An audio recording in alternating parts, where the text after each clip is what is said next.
સૌરાષ્ટ્રની ધરતી પર અનેક એવા ગામો આવેલા છે જ્યાં આજે પણ ઇતિહાસ માત્ર પુસ્તકોમાં નહીં પરંતુ મંદિરોની દિવાલો પર જીવંત જોવા મળે છે.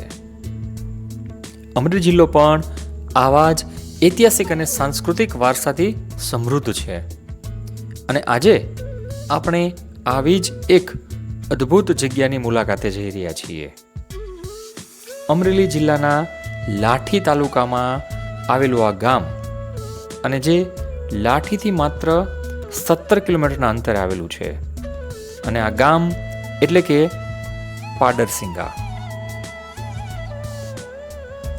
આ ગામ કદમાં ભલે નાનું હોય પરંતુ તેની ધરતીના ગર્ભમાં છુપાયેલો ઇતિહાસ ખૂબ જ મોટો છે, કારણ કે આ ગામમાં આવેલું છે લગભગ 500 વર્ષ જૂનું વિશ્વંભરનાથ મહાદેવનું મંદિર.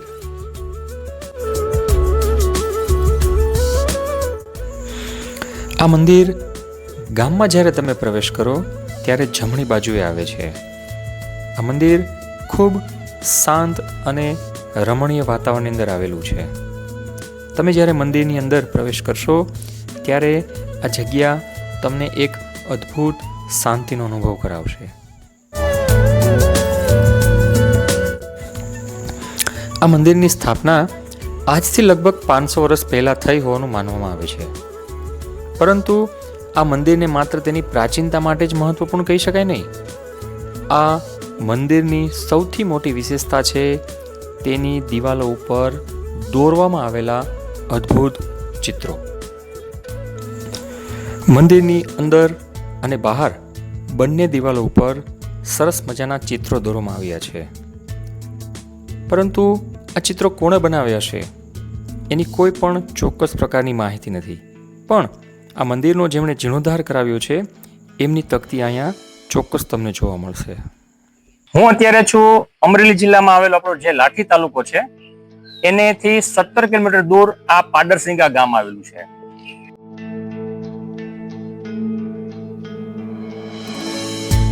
અને આ પાડરસિંગા ગામની અંદર જ્યારે પાડરસિંગા ગામની સ્થાપના થઈ ત્યારે અહીં રામજી મંદિર અને એક શિવ મંદિર, આ બે મંદિર બનેલા છે.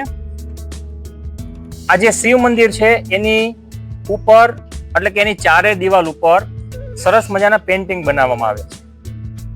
આ પેન્ટિંગ કોણે બનાવ્યા, આનો ઇતિહાસ શું છે એના વિશે આ જગ્યામાં જે અત્યારે ભાઈ જે એનું સંસ્થા આ જે જગ્યા સંભાળે છે એવા જયેશગીરી બાપુને આપણે પૂછીએ કે આ મંદિર વિશે એ લોકો શું જાણે છે, કારણ કે ખૂબ જૂનું મંદિર છે. એટલે જયેશભાઈ, મને એ જણાવો કે આ મંદિર જે છે એ કેટલું જૂનું છે અને શું આ મંદિર વિશે તમે જાણો છો? આ મંદિર તો 400 વર્ષ પહેલાનું જૂનું છે. એમાં 200 વર્ષથી 200 વર્ષની તકતી મારી છે, રિપેરિંગ કરાવી. અને મંદિરની અંદર કૃષ્ણ લીલાના ચિત્ર છે અને 12 રામાયણના છે.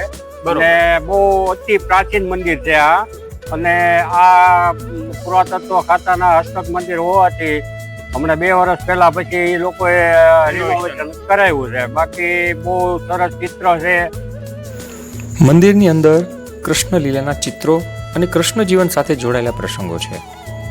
સૌથી ખાસ વાત એ છે કે આ ચિત્રોમાં રંગોની સંખ્યા કદાચ ખૂબ મર્યાદિત રહી શકે, પરંતુ મર્યાદિત રંગોના ઉપયોગ છતાં કલાકારે આ ચિત્રોમાં જે અભિવ્યક્તિ ઊભી કરી છે તે આજે પણ અદ્ભુત લાગે છે.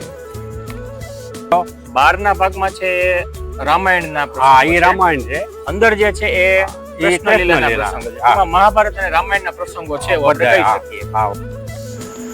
આ ચિત્રો બનાવનાર કલાકારનું નામ આપણને ખબર નથી, તે કયા ગામના હતા તે પણ ખબર નથી, તેમની ઉંમર કેટલી હતી, તેમને આ ચિત્ર બનાવતા કેટલો સમય લાગ્યો હશે તે પણ આપને ખબર નથી. પરંતુ તેમની કળા આજે પણ અહીં છે. સદીઓ વીતી ગઈ, પેઢીઓ બદલાઈ ગઈ, ગામ બદલાયું, સમય બદલાયો, પણ આ દિવાલો આજે પણ એ અજાણ્યા કલાકારોની કળાની સાક્ષી બનીને ઊભી છે.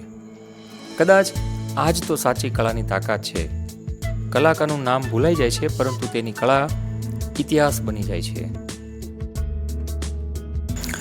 ગુજરાતમાં આજે એવા ઐતિહાસિક સ્થળો બહુ ઓછા જોવા મળે છે જ્યાં સદીઓ જૂના ચિત્રો આજે પણ મૂળ સ્થળે જોવા મળે. એટલે પાડરસિંગાનું વિશ્વંભરનાથ મહાદેવ મંદિર માત્ર પાડરસિંગા ગામ માટે જ નહીં, પરંતુ સમગ્ર સૌરાષ્ટ્ર અને ગુજરાત માટે પણ એક મહત્વપૂર્ણ સાંસ્કૃતિક ધરોહર છે. આ ચિત્રોનું સંરક્ષણ માત્ર દિવાલોનું રક્ષણ નથી. આપણે સાચવવાનો છે આપણા પૂર્વજોની કલ્પના, આપણા કલાકારોની મહેનત, આપણી ધાર્મિક કથાઓ અને આપણી સંસ્કૃતિની એક અમૂલ્ય યાદ. આજના સમયમાં આપણે ચિત્ર બનાવવા માટે આધુનિક પેઇન્ટ, કેમિકલ કલર અને તૈયાર સપાટીનો ઉપયોગ કરીએ છીએ. પરંતુ સદીઓ પહેલાંની ચિત્રકલાની પદ્ધતિ અલગ હતી. માનવામાં આવે છે કે સમયની પરંપરાગત પદ્ધતિમાં ખરબચડી દિવાલ ઉપર માટી, છાણ અને ચોખાના ભૂસાનું સ્તર લગાવવામાં આવતું હશે. ત્યારબાદ તેના ઉપર ચૂનાનો સફેદ લેપ લગાવીને સપાટી પણ તૈયાર કરવામાં આવતી હશે અને પછી ભીના અથવા સૂકા પ્લાસ્ટર ઉપર કુદરતી રંગોથી ચિત્રો દોરવામાં આવતા હશે.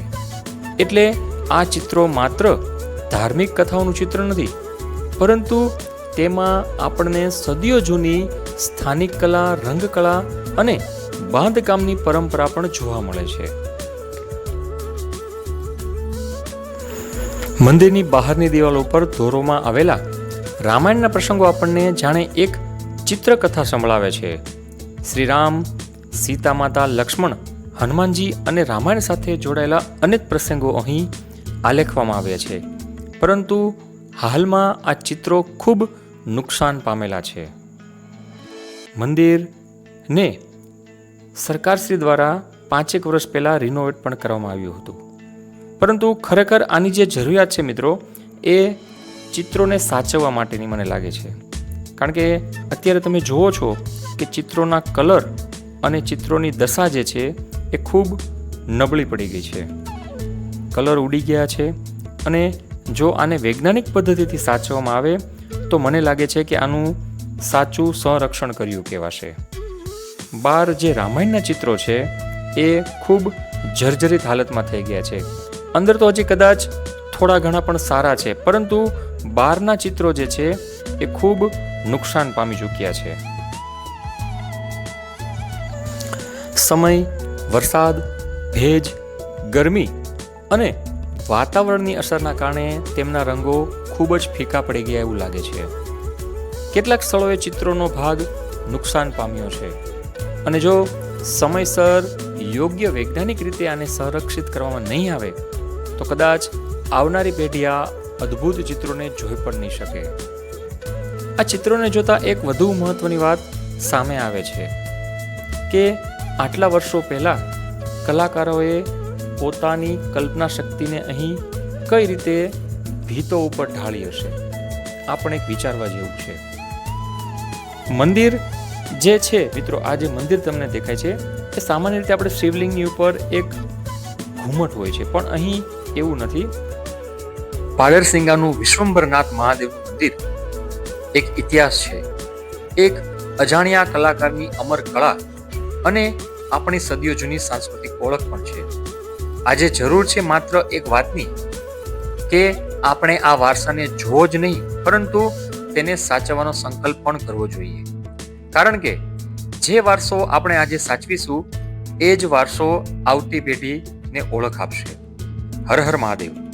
જો તમને અમરેલી અને સૌરાષ્ટ્રના આવા અજાણ્યા ઐતિહાસિક સ્થળોની માહિતી ગમે તો મારા વિડીયોને લાઈક અને શેર કરજો. ફરી મળીશું. હર હર મહાદેવ. જય દ્વારકાધીશ.